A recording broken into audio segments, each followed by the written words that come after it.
우리는 지난주까지 사사기의 말씀을 통해서 사사시대의 사람들의 신앙 태도에 대해서 말씀을 나누었습니다.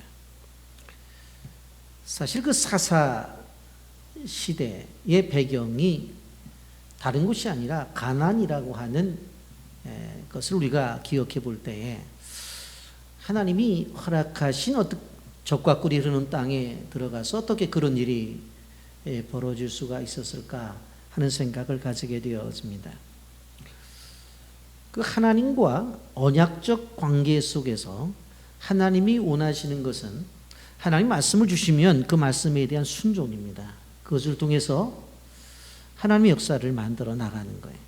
그런데 그 하나님의 역사라고 하는 것은 사실 하나님의 뜻만 이루어지는 것이 아니라 나의 입장 속에서 보면 그게 축복이란 말이에요. 그러한 관계를 분명히 생각을 하시고 이스라엘 백성들에게 요구를 했는데 그들은 불순종 그리고 우상 숭배를 통해서 그 땅을 초토화 만들었던 것을 볼 수가 있습니다.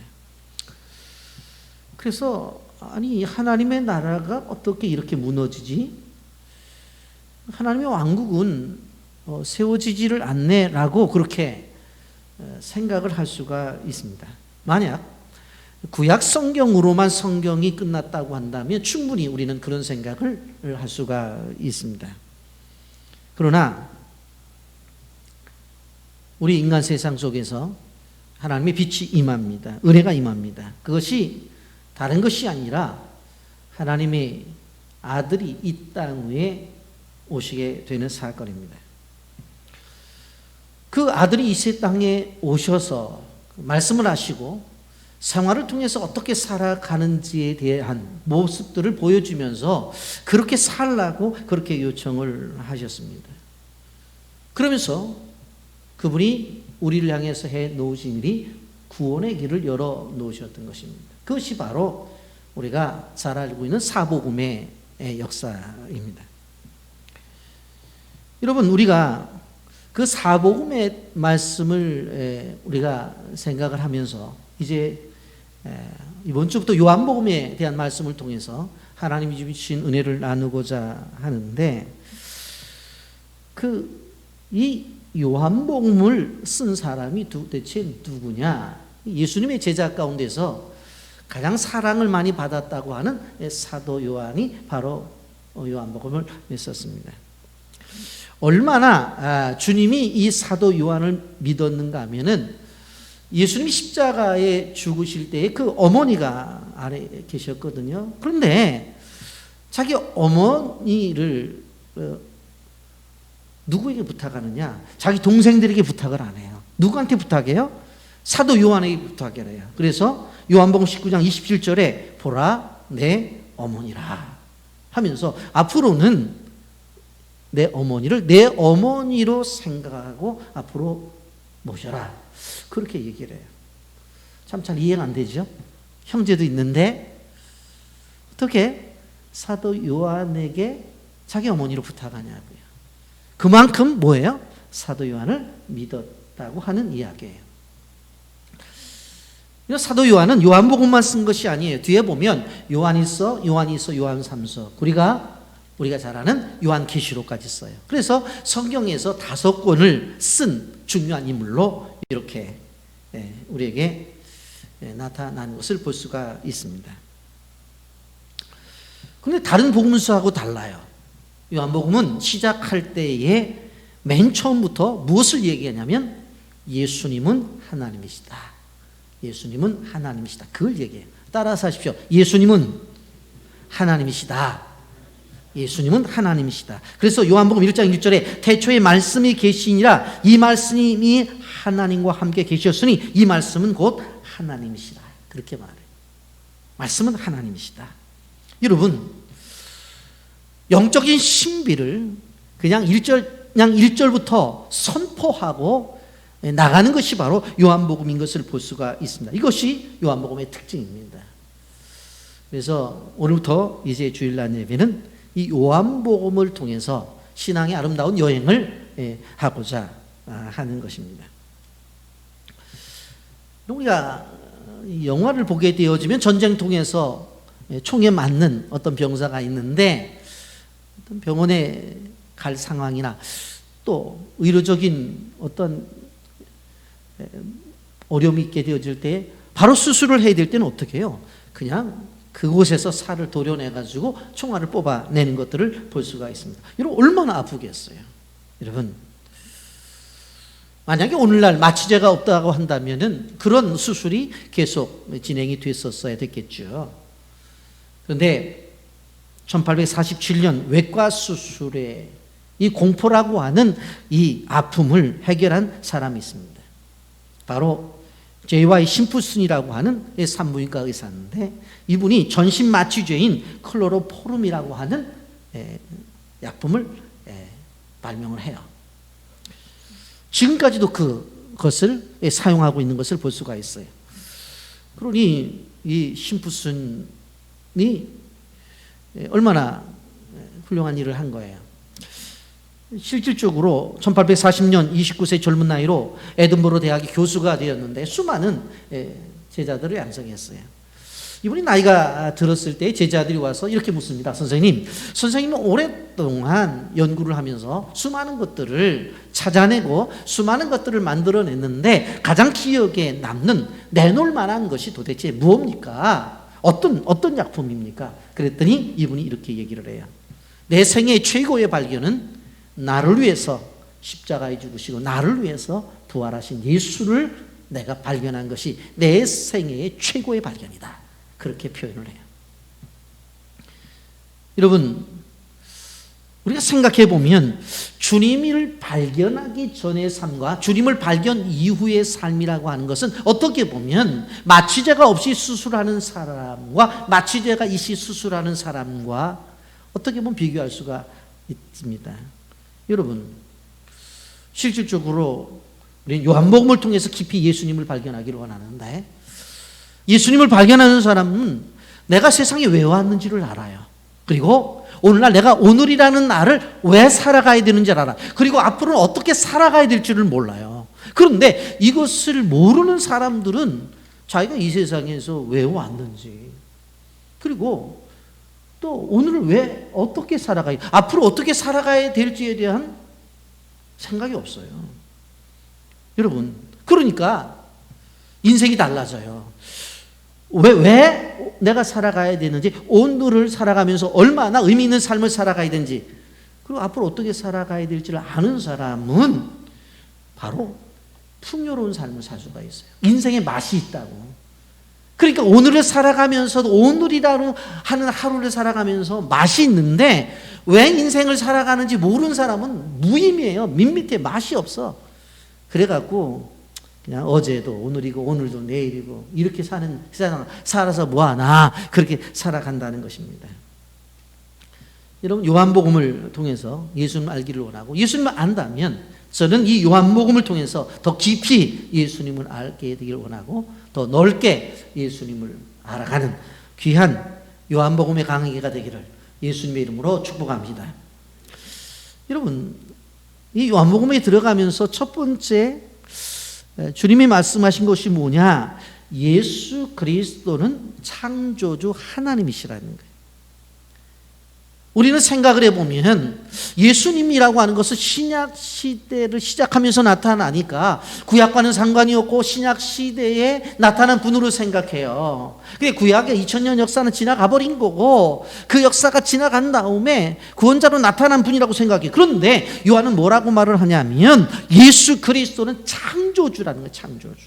1절부터 3절까지 태초에 말씀이 계시니라 이 말씀이 하나님과 함께 계셨으니 이 말씀은 곧 하나님이시니 그가 태초에 하나님과 함께 계셨고 만물이 그로 말미암아 지은 바 되었으니 지은 것이 하나도 그가 없이 된 것은 없느니라. 1절 말씀이 뭐예요? 태초에 말씀이 계시니라. 태초에 말씀이 계시니라. 요한이 말씀을 기록하는 의도가 뭐예요? 예수님은 창조주라고 하는 거예요. 예수님은 창조주다. 이 사실을 이야기하면서 요한복음 전체를 바로 열어가고 있다고 하는 것을 우리는 기억해야 되는 것입니다. 요한복음 1장 1절을 우리가 보게 되어지면 딱 언뜻 생각나는 것이 뭐예요? 창세기 1장 1절이잖아요. 태초에 하나님이 천지를 창조하시니라 그랬어요. 그러면 실질적으로 창조라고 하는 이 개념이 창세기 1장 1절에도 나타나고 우리 요한복음 1장 1절에도 나타나잖아요. 태초에. 그런데 이 창세기에 나타난 태초라고 하는 말의 의미와 요한복음에 나타난 태초라고 하는 말의 의미는 근본적으로 달라요. 여러분, 창세기에 나타난 태초라고 하는 말은 히브리어로 베레시트라고 하는 단어를 쓰고 있어요. 이것이 무슨 뜻을 갖고 있냐면 시간의 시작이라고 하는 의미를 갖고 있어요. 지금부터 시간은 시작됐다는 거예요. 그래서 창조하고 나서 첫째 날이다, 둘째 날이다, 셋째 날이다. 그렇게 하시면서 나중에 일곱째 날 가서 쉬시잖아요. 창세기 1장 1절에 태초에 하나님이 천지를 창조하셨다고 하는 태초는 그때부터 시간이 시작되었다라고 하는 의미를 가지고 있어요. 그런데 요한복음 1장 1절에서 말씀하고 있는 이 태초는 헬라어로 아르케라고 하는 단어를 쓰고 있는데 아주 쉽게 표현한다면 시간 속에 갇혀져 있는 어떤 태초가 아니라 이미 영원 전의 태초예요. 그러니까 시간 전의 시간이에요. 더 아주 직설적으로 말한다면 시간을 창조한 시간이에요. 이해가 되시겠어요? 시간을 만들어내기 이전에 시간을 만들기 위한 시간. 그 태초가 요한복음 1장에서 얘기하는 아르케라고 하는 단어예요. 여러분 계시록 3장 14절에 보면 라오디게아 교회 사역에 편지하라. 아멘이시오 충성되고 참된 증인이시오 하나님의 창조의 근본이신 이가 이르시되. 누구를 얘기하는 거? 지금 예수님을 이야기하고 있는데 예수님이 어떤 존재라고 해서 하나님의 창조의 근본이신 이가 이르시되. 창조의 근본이다. 그로부터 창조가 시작이 되었다는 이야기입니다. 여러분, 그렇기 때문에 요한복음 1장에서 이야기하는 것은 뭐냐면 예수님이 하나님이시다라고 하는 거예요. 예수님이 하나님이시다. 사도 요한이 예수님에 대해서 실질적인 오랜 체험을 했잖아요. 예수님과 같이 밥 먹고 같이 잠자고 같이 전도 생활을 했잖아요. 그러다가 예수님이 십자가에 죽으시는 걸 보았단 말이에요. 그런데 진정 그가 예수님과 함께 생활을 했지만 마지막 결론적으로 그가 느껴진 게 뭔 줄 아세요? 그분은 말구간에 태어나서 정말 어려운 집안에서 아버지가 먼저 돌아가시고 그래서 어머니와 동생들을 돌보다가 하나님의 부르심 속에서 30세가 되어서 공생의 생활을 하다가 3년 동안 사회다가 십자가에 죽은 그런 사람이다.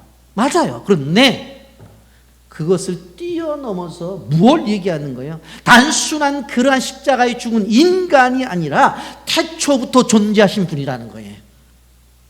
그것을 뛰어넘는 그런 분이라고 하는 것을 그는 깨달은 거예요. 그래서 하나님께서 요한복음을 쓰게 되어질 때 수많은 일들이 있잖아요. 그래서 다른 복음서를 보면 어렸을 때 예수님의 이야기도 하고 막 하잖아요. 그런데 다 필요 없어. 다 필요 없어. 뭐가 중요해요? 이분은 하나님이야. 이분은 하나님이야. 이분은 인간 세상에 시간이 만들어지기 전에 시간 속에 계셨던 분이고 세계의 모든 것이 창조되기 이전에 계셔서 창조하는 일에 함께 하신 분이야.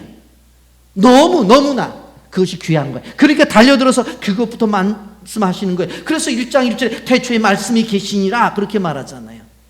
그런데 여러분 14절에 보면 말씀이 육신이 되어라고 하는 말씀 있잖아요. 그러니까 이 말씀이라고 하는 것은 단순히 아니라 이것은 입에서 나오는 말이 아니라 인격체라는 인격체. 우리는 말씀이 육신이 되어서 우리 가운데 거하셨다고 말할 때 하나님과 말씀이 동질되어진 것들에 대한 이해가 안 돼요. 그런데 히브리 사람들은요 이것을 잘 이해해요. 왜? 구약 성경을 통해서 말씀이 곧 하나님이라고 하는 것을 그들은 경험을 했거든요. 경험했어요. 창세기도 그랬잖아요. 빛이 있으라 말씀하셨어요. 그랬더니 빛이 생겨요. 말씀이 임하면 결과적으로 현상이 나타나는구나. 그럼 그 말씀하시는 분이 누구냐? 하나님이다. 하나님이 곧 말씀이구나 하는 것들을 그들은 끊임없이 들었고 보았단 말이에요. 출애굽의 과정 속에서도 마찬가지잖아요. 끊임없이 구름기둥, 불기둥, 인도하심, 만나 먹는 거. 그냥 말씀 임해서 가보면 농사도 안 지었는데 만나 있어요. 아유, 도리탕 먹고 싶어요. 그래서 기도했더니 하나님께 죽게 한마디야 그냥 메추라기가 와요. 그들은 말씀과 하나님을 동질성 있게 하는 데 있어서 숙달되어 있었어요. 저는 우리도 이러한 신앙까지 올라가야 되지 않나 그런 생각을 해요. 우리는 말씀은 말씀이야. 그리고 내 생활은 내 생활이야. 그러니까 기적을 경험하지 못하는 거예요. 말씀이 하나님이고 그 말씀이 하나님이 살아계셔 역사하실 거라고 하는 확실한 믿음을 갖고 있으면 오늘도 기적이 나타나죠. 여러분,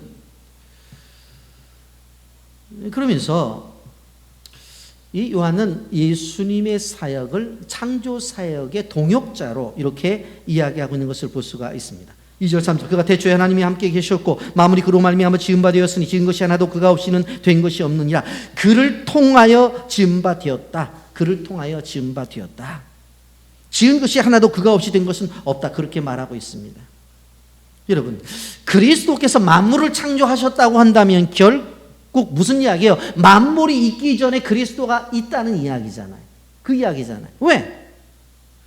만물을 그리스도가 만드셔서 그렇다고 한다면 만물이 있기 전에 그리스도가 계시다고 하는 것을 분명히 이야기하는 거예요. 그렇기 때문에 예수님은 영원 전부터 계신 분이라고 하는 것을 의심할 필요가 없어요. 여러분 잠언서 8장 22절부터 27절에 보면 여러분 보십시오. 화면을 좀 보시오. 22절 여호와께서 그 조화의 시작 곧 태초에 일하기 전에 나를 가지셨으며 나를 가지셨다. 예수님이에요. 태초에 일하시기 전에 예수님을 가지셨대 하나님이. 23절 만세전에 태초부터 땅이 생기기 전부터 내가 세움을 받았나니. 땅이 생기기 전에 예수님이 세움을 받았대요. 아직 바다가 생기지 아니하고 그 샘들이 있기 전에 이미 났으며 바다도 생기지 않고 샘들이 있기 전에 바로 예수님이 나왔대요. 산이 세워지기 전에 언덕이 생기기 전에 내가 이미 났으니 하나님이 아직 땅도 들도 세상의 진토의 근원도 짓지 아니하였을 때라. 그가 하늘을 지으시며 궁창을 해면에 두실 때 내가 거기 있었고 그가 위로 구름 하늘을 경고케 하시며 바다의 샘들을 힘있게 하시며 바다의 한계를 정하시어 물의 명령을 거스리지 못하게 하시며 또 땅의 기초를 정하실 때 내가 그의 곁에 있어서 창조자가 되어 날마다 그의 기뻐하신 바를 되었으며 항상 그 앞에서 즐거워하였으며 사람이 거처할 땅에 즐거워하며 인자들을 기뻐하였다. 잠언서 8장 27절 말씀에 보면 무슨 이야기를 하고 있어요? 모든 세상의 만물들이 만들어지기 전에 예수님이 계셨대. 그리고 만들어지는 것을 보았고 만들어지는 것에 동참을 했대요. 그러면서 30절에 내가 그 곁에 있어 창조자가 돼요. 나도 창조했다는 거예요. 창조자가 돼요. 성부 하나님과 성자 하나님, 이 성령 하나님은 이미 하나님의 경이로운 사업, 바로 세상을 창조하는 일에 함께했다고 하는 것을 우리는 기억해야 되는 거예요. 우리는 자연을 창조하다가 마지막에 우리의 모양대로 사람을 만들자고 그렇게 말씀하잖아요. 창세기 1장 26절에 하나님이 이르시되 우리의 형상을 따라 우리의 모양대로 우리가 사람을 만들고 그들로 바다의 물고기와 하늘의 새와 가축과 온 땅과 땅에 기는 모든 것을 다스리게 하자 하시고 그랬어요. 여기에 보면 하나님이 인간을 만들 때 우리의 형상을 따라 우리의 모양대로 우리가 사람을 만들었다. 우리라는 것은 단수가 아니라 복수잖아요. 그 우리가 누구냐? 성부 하나님, 성자 하나님, 성령 하나님. 우리가 쉽게 얘기하는 하나님, 예수님, 성령님이 우리를 만들 때에 함께 하셨어요.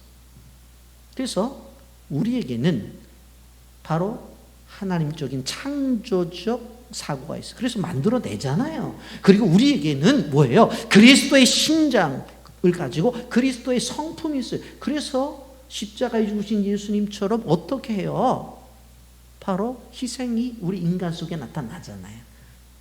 성령님이 함께 하셨기 때문에 어떻게 해요? 우리 자신도 개척해 나가지만 많은 사람들을 인도해 나가잖아요. 그러니까 성부 하나님, 성자 하나님, 성령 하나님의 삼위 하나님의 사역이 바로 나라고 하는 존재에 있다는 거예요. 여러분 아침에 출근하게 되어질 때 그걸 봐야 돼요. 성부 하나님의 품성과 성자 하나님의 품성과 성령 하나님의 품성이 나에게 있다. 그러면서 한마디 해야 돼요. 대단하구나. 그러고 출근하라. 우리는 그렇게 나약한 존재가 아니에요. 우리는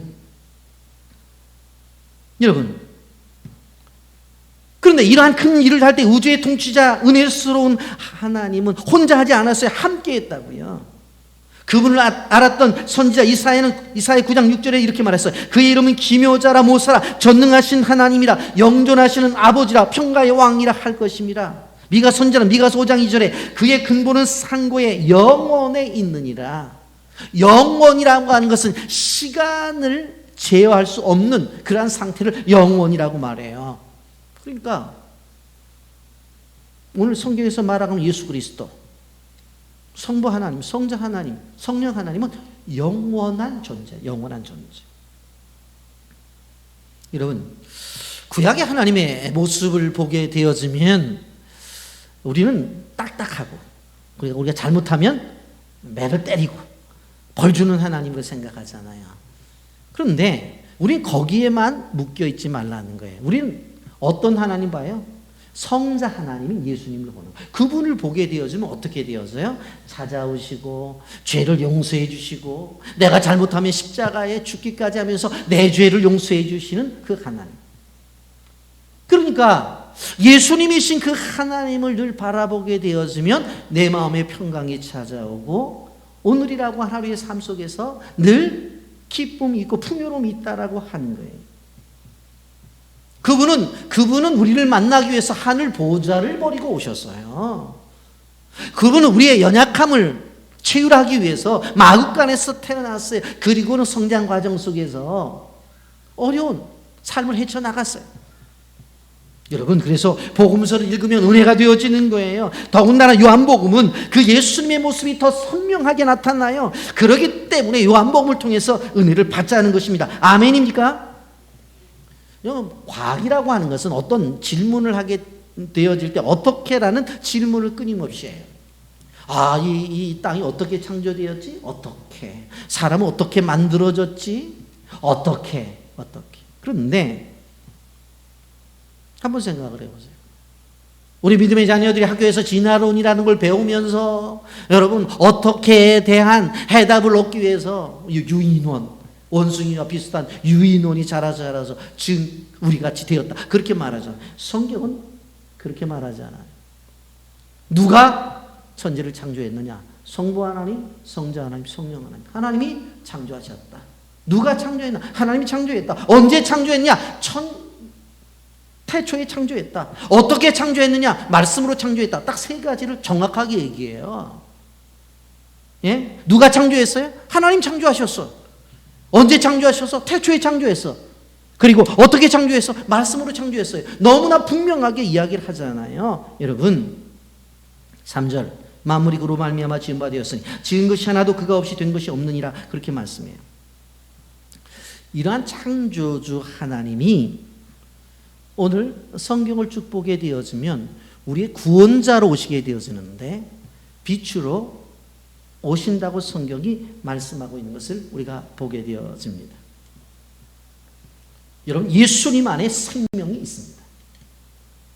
그런데 예수만의 생명이 있는데 여러분, 생명이 보여요, 안 보여요? 생명이 안 보여요. 그래서 하나님께서 우리에게 그 생명을 보이게 한 것이 무엇입니까? 우리가 볼 수 있는 빛을 통해 가지고 바로 생명을 보게 만든 거예요. 여러분, 세상에는 두 가지 종류의 사람이 있어요. 하나는 빛 가운데 밝음 속에 살아가는 사람이고 하나는 어둠 속에 살아가는 사람이 있어요. 이 두 종류의 사람이 있는데 차이가 무엇입니까? 빛 가운데 살아가는 사람은 생명이 있어요. 근데 어두운 가운데 살아가는 사람들은 생명이 없어요. 여러분, 우리가 예수를 영접했다고 하는 것은 무엇인가 하면 어둠 가운데 살다가 빛 가운데 살아가는 존재가 되어졌다는 이야기입니다. 그래서 예수님을 영접한 사람들은 뭐예요? 얼굴이 밝아지잖아요. 그 마음이 기뻐하잖아요. 결국은 뭐예요? 예수님을 영접해서 빛 대신 예수님을 모셔드리면 그의 삶 자체가 어둠에서 밝은 곳으로 옮겨진다고 하는 거예요. 여러분 코로나19 시대에 우리가 가정에서 예배를 드리는, 교회에서 예배를 드리는, 그것도 안 되는 사람들은 주중에 주어진 유튜브의 말씀을 듣고 이제 그것도 시간이 안 된다고 그래서 다음 주부터는 제 설교의 중요한 부분을 요약해서 7분에서 10분짜리를 만들어서 들으라고 아주 강요를 할 거예요. 왜? 이럴 때 실질적으로 하나님과의 거리 좁히기를 하고 거리 줄이기를 하고 거리 가까이를 하면서 끊임없이 믿음의 생활을 하지 아니하면 오늘 사회가 어둡기 때문에 나도 모르게 어둠 속으로 들어간다니까요. 근데 예배를 통해서, 말씀을 통해서 은혜를 받으면 이 어두운 세상 속에서 우리는 어떻게 살아가요? 밝은 세상을 살아갈 수가 있다고 하는 거예요. 아멘입니까? 예수의 생명으로 충만해야 돼요. 여러분, 빛으로 예수님이 왜 오셨는 줄 아세요? 모든 사람이 볼 수 있어요. 어린아이도 빛을 볼 수 있고 어른도 볼 수 있어요. 여러분, 제가 시각장애우를 오래 했는데 시각장애우들도 눈이 부셔 그런 얘기를 해요. 아시겠어요? 빛은 모든 사람, 가난하든 부유하든 다 볼 수 있잖아요. 그래서 모든 사람이 볼 수 있는 빛으로 주님이 오신 거예요. 누구도 핑계할 수가 없어요. 이거는 여러분, 우리 인생들은 어둠의 문제를 다 가지고 있습니다. 어떤 사람들은 육신의 질병 때문에 어두운 사람이 있어요. 어떤 사람들은 사업이 잘 안 돼서 재정적인 어려움 때문에 어둠을 갖고 있는 사람들이 있어요. 어떤 사람들은 사회 속에서 생활을 하다가 많은 일들을 통해서, 부딪힘을 통해서 어려움을 겪어요. 어떤 가정들은 자녀를 통해서. 많은 어둠이 있을 때에 이 어둠을 해결하는 방법은 무엇인 줄 아세요? 빛이 오면 되는 거예요. 어느 게 주일학교에서 선생님들이 이제 아이들에게 분막 공부를 하면서, 야, 너희들 어둠과 싸워서 이길 수 있는 방법을 아냐? 야, 총으로 빵빵빵빵 쏘면 어둠이 없어질까? 아니면 칼을 가지고 와서 칼을 휘둘리면 어둠이 없어질까? 그랬더니 어떤 주일학교 학생이 손을 들고, 선생님, 총을 가지고 쏠 필요도 없고 칼로 사용할 필요도 없어요. 어떻게 하면 돼? 조그만 촛불 하나를 켜면 어둠은 사라져요. 그렇게 정답을 이야기하더라는 것입니다. 맞습니다. 여러분, 성경에서 말씀하고 있는 이 빛이라고 하는 것은 식물의 어떤 광합성 작용을 이용해서 빛이 나오는 것을 이야기하는 거예요. 이것은, 빛은 살아있는 힘이에요. 만물을 소생시키는 힘이에요. 바로 이 빛은 능력이라고 하는 것을 우리는 기억해야 되는 거예요. 오늘 살아가면서 우리의 삶 속에서 문제가 있고 좌절이 있고 낙심거리가 있습니까? 여러분, 이 모든 문제, 이 어둠의 문제를 해결할 수 있는 것은 빛 대신 예수를 영접하고 그 분이 내 삶 속에서 와서 일하시면 결국 내 삶 속에 있는 어둠이 다 사라져버린다는 것을 기억하시길 바랍니다. 내 능력으로 되는 게 아니에요. 내 노력으로 되는 것이 아니에요. 그래서 우리는 그 어둠을 다 사라지는 어떤 방법을 알기 때문에 우리의 기도의 마지막은 누구의 이름으로 기도해요? 예수의 이름으로 기도를 하는 거예요. 저는 그래서 이 어려운 시대 속에서 힘들어도 예배를 드리라는 거예요. 교회 와서 예배를 드리던, 형편이 안 되면 가정에서도 예배를 드리고, 그것도 안 되면 유튜브라도 예배를 드리면서 어떻게 하든지 은혜를 받아야지만 이 시대 속에서 어둠이 사라져가 버린 밝은 세상을 살아가지, 그렇지 않으면 나도 한순간의 어둠 속에 있는 존재가 될 수밖에 없다고 하는 것입니다. 영상 보고 말씀 계속하겠습니다.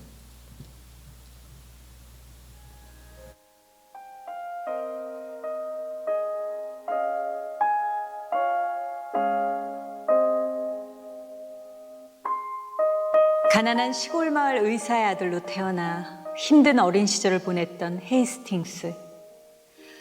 음악적 재능이 뛰어났지만 가난과 희귀병, 시력장애 등 장애물이 너무 많았습니다. 그는 이런 환경을 벗어나기 위해 종류를 가리지 않고 낮에는 열심히 일을 했고 밤에는 혼자 음악 공부를 했습니다. 그러던 어느 날 기회가 찾아왔습니다. 교회 성가대 지휘를 맡게 된 것입니다.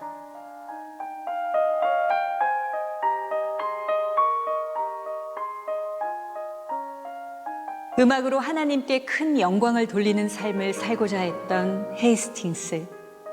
그러나 그의 시력은 점점 나빠져 글자 하나 읽는 것조차 힘들었고 심해지는 통증으로 더 이상 눈을 뜰 수 없는 지경에 이르렀습니다.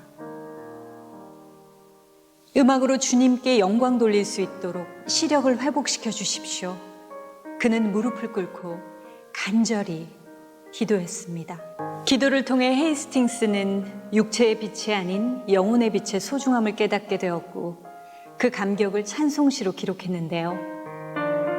바로 찬송가 시온의 영광이 빛나는 아침입니다. 여러분은 슬픔과 어둠 속에 거하고 있으십니까? 아니면 예수님과 함께 빛 가운데 거하고 있으십니까?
여러분, 빛 대신 예수님께서 우리에게 찾아오게 되어지면 광야의 화초가 피고 말랐던 시냇물이 흐른다는 것을 기억해야 돼요. 이 산과 저 산이 마주쳐 울려서 찬송을 부른다는 것을 우리는 기억해야 돼요.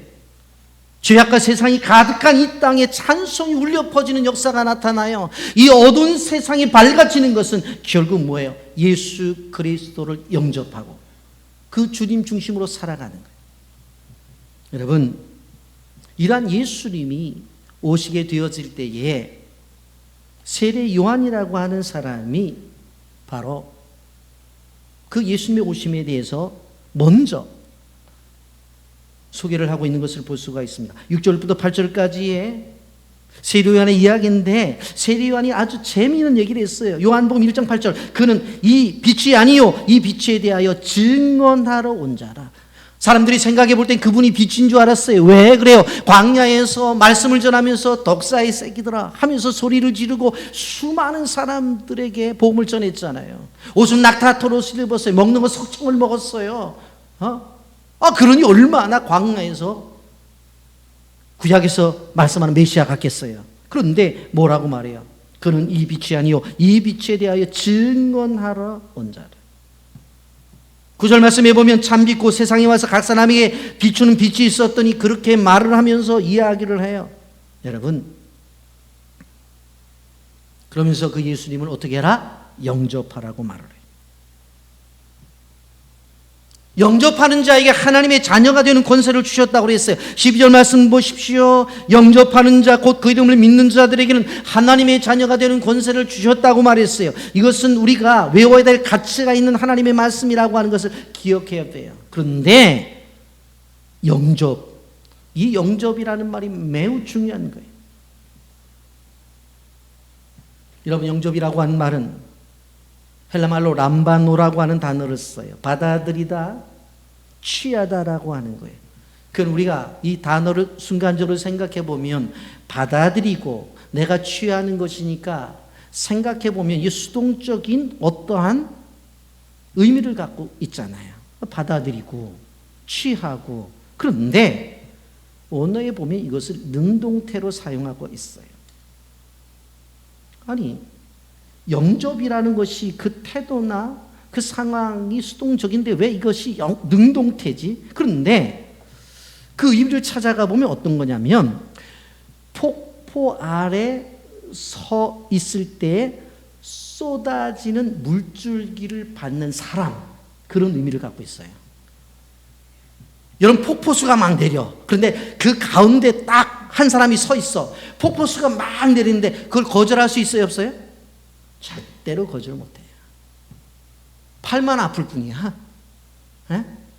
그러니까 영접이라는 것이 뭐냐면 하나님의 은혜를 쏟아붓게 되어질 때에, 하나님의 은혜가 폭포수처럼 내리게 되어질 때에 우리가 그것은 거절할 수 있는 것이 아니라 그냥 어떻게 해야 돼요? 내 힘에 의해서 받는 게 아니라 하나님이 주시는 힘에 의해서 내가 받는 거지, 오시라고 그렇게 받는 게 아니라는 거예요. 그래서 능동형을 사용하고 있는 거예요. 하나님이 주신 은혜라고 하는 것은 내가 거절할 수가 없어. 하나님이 주신 놀라운 은혜는 그냥 받을 수밖에 없어. 그것도 강력하게. 그래서 능동형을 쓰는 거예요. 무슨 이야기를 하냐면 믿음의 생활이라고 하는 것은 태도의 문제예요. 태도의 문제라고 하는 것이 무엇인가 하면, 여러분, 비가 얼마 전에도 많이 내렸잖아요. 억수로 내렸잖아. 근데 빗물을 받기 위해서 그릇을 어떻게 놔야 돼요? 바로 놔야 빗물이 받치는 거지. 그 뒤집어 놓으면 아무리 물이 하늘에서 비가 내려도 한 방울도 안 들어간다니까. 근데 비가 올 듯 말 듯 오는 것 같기도 안 오는 것 같기도, 이슬 같아. 그런데 그릇을 바로 놓게 되면 어떻게 되어져요? 담겨지지 않은 것 같은데 어느 순간에 차 있는 걸 본다는 거예요. 하나님과 나와의 관계 속에서 영접이라고 하는 건 나의 태도예요. 하나님께서 은혜를 준비하시고 나에게 다가오게 되어질 때 믿음의 그릇을 엎어 놓느냐 아니면 바르게 놓느냐는 거예요. 바르게 놓으면 지금은 별로 크게 뭐가 된 것 같지 않아. 근데 어느 한순간에 나의 하나님을 향한 그 태도 때문에 은혜가 가득 차 있는 나를 발견한다. 이게 영접이에요. 영접. 그런데 오늘 여기 보면 영접하는 자에게 무엇을 준다고 그랬어요? 하나님의 자녀가 되는 권세를 주신다고 그랬어요. 하나님의 자녀가 되는 권세. 권세라는 말은 어떻게 보면 영어로 파워라고 하는 뜻을 갖고 있는 것 같은데 그게 아니에요. 이것은 바로 헬라 말로는 엑수시아라는 단어를 쓰고 있는데 뭐냐면 특권, 권리라는 뜻을 갖고 있어요. 영접하게 되어지면 하나님의 자녀가 되는 권리가 나에게 있다. 여러분, 이 권리가 얼마나 대단한 줄 아세요? 여러분 가정에서 부모님과 자녀과의 관계 속에서 자녀들이 자녀됨의 권리가 있잖아요. 그 권리를 갖고 어떻게 해요? 학생들이 때 되면 아빠 등록금 뭐 공부를 지금까지 잘해 왔으니까 앞으로도 잘할 거니까 그런 얘기도 없어. 그냥 아빠 등록금 그러면 끝나. 딸이 들어오면서 엄마 떡볶이 그럼 끝나. 그냥 그게 권리예요, 권리. 예? 어디 대학 다니는 자녀가 아버님, 어머님 지금까지 공부를 소인이 열심히 하고자 했지만 노력을 했지만 그러나 성적이 좋지 않게 나온 곳에 가문의 수치입니다. 죄송합니다. 앞으로는 잘하겠사오니 선처를 해 주십시오. 그렇게 등록금을 요청하는 애가 어디 있어요? 예? 음반 회사에서나 사용돼야 되는 CD를 맞으면서도 예? 당당하게 요청하지 않아. 당당하게. 그게 뭐예요? 당당하게 요청하는. 그게 권리예요, 권리. 어떤 애가 집에 들어가면서 아빠한테 엄마한테 전화해서 소인 집에 들어가려는데 들어가도 될까요? 말까요? 그렇게 물어보고 들어가는 애가 어디 있어요? 들어가서 번호 누르고 들어가서 나왔다 그러고 소리 지르지. 이게 뭐예요? 권리예요. 하나님과 우리와의 관계 속에서도 영접하게 되어지면 그런 권리를 주신다는 거예요. 그러니까 이것을 믿음으로 가진 사람은 당당해요. 하나님 내놓으시오. 내 아버지 아니냐고. 내놓으라고. 자꾸 종의 개념 속에서만 접근하지 말라는 거예요. 하나님의 딸입니다. 하나님의 아들입니다. 나 필요하니까 내놓으라는 거예요. 그러고 나가는 거예요. 여러분, 우리가 생각을 해보세요. 우리나라의 그런 문제들 때문에 문제를 제기합니다만은 재벌의 아들들이 돈 벌었나요? 아니잖아요. 아버지가 벌었잖아. 이번에 보니까 손주한테도 주식을 엄청나게 넘겨주는 집안이 있더라고. 할아버지가 돈 번 거를 손주에게 넘겨줘. 왜? 자손이기 때문에 권리를 갖고 있는 거예요. 권리를. 그런 권리가 우리에게 있다고 하는 거예요. 그래서 우리는 신앙생활을 하면서 끊임없이 내가 하나님 앞에서의 충족한 생활을 하기 위해서 기본적인 게 뭐예요? 아멘을 많이 해야 돼. 아멘. 그래서 설교를 들을 때도 어떻게 해요? 아멘. 그렇게 하고 찬송을 부를 때도 어떻게 해요? 절절히 할 때 내 마음속에 와닿는 찬송 가사가 있으면 아멘 소리 지르고, 대표 기도를 하는 분이 계실 때에 기도가 내 마음에 와닿으면 아멘 하고 끊임없이 아멘 해보세요. 예배 끝나고 나가게 되어질 때 내 속에 충만한 하나님의 은혜로 인해서 가득 차 있는 하나님의 은혜를 발견해요. 아멘입니까? 아멘. 우리는 특권적인 은혜를 받는 사람. 특권적인 은혜. 왜 그런 줄 아세요? 13절에 보세요. 이는 혈통으로나 육정으로나 사람의 뜻으로나 하지 아니하고 오직 하나님께로부터 난 자들이다. 혈통으로 낸 게 아니에요. 모태 신앙. 우리 아버지가 목사님이야. 우리 아버지가 장로님이야. 우리 어머니가 권사님이야. 그래서 되는 게 아니라는 거예요. 어렸을 때부터 모태 신앙이기 때문에 되는 게 아니래요. 자기는 모태 신앙이래. 그런데 나중에 보니까 이것도 못해 저것도 못해 아무것도 못해. 그런 사람으로 바뀌어져 버려요. 그런 거로 되는 게 아니에요. 성경에서 말하는 것은 무엇을 이야기하는 거예요? 육정으로 사람의 뜻으로 된 것이 아니라 하나님이 선택해서 세상에 보냈고 그 보냄에 대해서 깨닫는 사람들이 하나님의 뜻을 알고 매일매일 그 비전을 위해서 살아가는 사람들, 하나님께로부터 태어난 자, 선택받은 자이기 때문에 그런 자들에게 나타난 은혜가 뭐예요? 여러분 16절에서 우리가 다 그의 충만한 데서 받으니 은혜 위에 은혜로라. 따라서 하십시오. 은혜 위에 은혜로라. 한 번 은혜를 받아도 좋은데 은혜 위에 은혜래요. 우리가 다 그의 충만한 데서 받으니, 하나님이 아버지가 되어서 충만한 것을 가지고 계셔요. 그런데 그것을 우리가 받으니 은혜 위에 은혜로라. 그러니 영접이라고 하는 것이 얼마나 중요해요. 거기서부터 시작되어지는 모든 은혜가 얼마나 큰지 몰라요. 그런데 이렇게 은혜를 받는 사람들이 있는 반면에 5절 말씀에 보면 빛이 어둠에 빛이 돼 어둠이 깨닫지 못하더라. 여러분, 어둠이 있어. 그럼 빛이 나타나면 어둠이 사라져야 되잖아요. 아무리 칠흑 같은 밤이라 할지라도 작은 성냥불을 거대면은 어둠이 사라져야 되는데 이 어둠이 못 가겠대. 못 나가겠대. 그런 존재가 있다는 거예요. 예수가 오게 되면 생명이 있고 빛에 거하게 되어지는데 예수님이 오셨는데도 거절하는 거예요. 거절하는 거예요. 영접을 안 하는 거예요. 여러분, 그래 우리가 예수님을 영접했다는 것이 얼마나 가치있고 귀한 일인지 몰라요. 여러분, 그러면서 오늘 한 가지만 더 생각하고 말씀을 넘어가려고. 말씀이 육신이 되셔서 오셨다. 14절에 말씀이 육신이 되어 우리 가운데 거하시며 우리가 그의 영광을 보니 아버지의 독생자의 영광이 은혜와 진리가 충만하더라 그랬어요. 말씀이 육신이 되어 우리 가운데 거하셨다. 여러분, 창조주 하나님 안 보이잖아요. 안 보여. 근데 하나님이 자기를 보여주기 위해서 예수 그리스도를 땅에 보내셨어요. 땅에 보내셨다는 육신을 입었다. 우리가 볼 수 있잖아요. 말씀이 육신이 되어셔서 우리 가운데 거하셨다. 예수님의 사람들 다 보았잖아요. 이거 얼마나 귀한 것인지 몰라요. 이것을 신학적으로 로고스 성육신이라고 해요. 말씀이신 그분이 성육신에서 왔다는 거예요. 이곳에서 창조의 신비가 드러나요. 여러분, 그래서 우주의 세계가 어떻게 만들어졌니? 요한복음 1장 오늘 말씀만 들어도 고민할 필요가 없잖아. 왜? 우주는 이렇게 만들어졌구나. 사람은 이렇게 만들어졌구나. 다 할 수 있는 거잖아요. 여러분, 끝없는 인생의 난제와 같은 문제들이 다 해결된다고 하는 것을 우리는 기억해야 돼.